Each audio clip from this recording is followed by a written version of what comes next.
choice because it keeps the cold from conducting through the material to the inside. The surround should be flashed and sealed to eliminate air infiltration. And also this is an opportunity to also think about, is there a sunscreen potential to keep the summer sun from getting into the rooms and creating an additional load on the air conditioning. Now the type of heating system, HVAC system, has a great deal of impact both on the comfort side with students as well as energy costs. Typical residence halls of this era are a two-pipe system. There's a central plant within the building that pipes either hot water for heating or cold water for cooling. And the difficulty with this system is the flexibility. It's either heat or it's cold.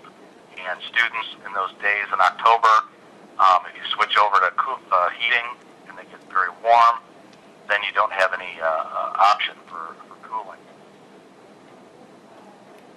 The four-pipe fan coil system solves that problem where continuous hot water and cold water is distributed throughout the building, and then you can call on within each room whether you want heat or cooling. A heat pump system is another option, and this is distributing 55-degree water to a number of units at each living space, and from that water, the heat pump can produce cooling or it can produce heating. So you do have the option.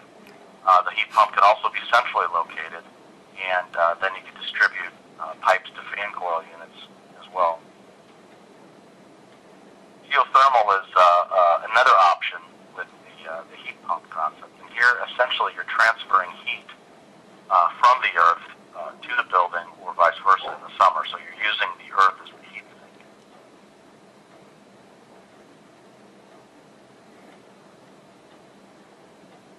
The other aspect to a modern HVAC system is the requirement of fresh air to all the living spaces within the building. So fresh air is brought into the building and distributed through ducts, which is typically very tight within the existing building, so that's something you have to deal with.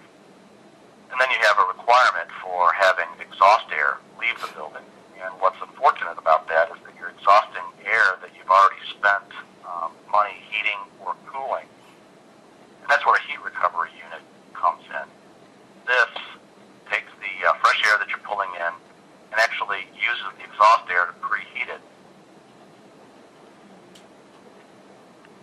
So the fresh air is coming in at a colder temperature. You've got the exhaust air that can go out and exit and actually warm that air. So the actual temperature lift that you're creating is not as great, and that helps the system.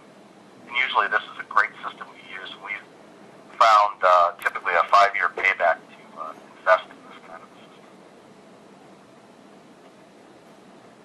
One of the biggest issues we find in working within these existing buildings is the tight floor-to-floor. When these buildings were built in the late 50s, early 60s, typically you want to do a tight floor-to-floor because you're spending less material. All they had to deal with was a radiator by the window that put off heat. They had no air conditioning, no fresh air requirements. But now we're having to weave a whole set of new systems in. So here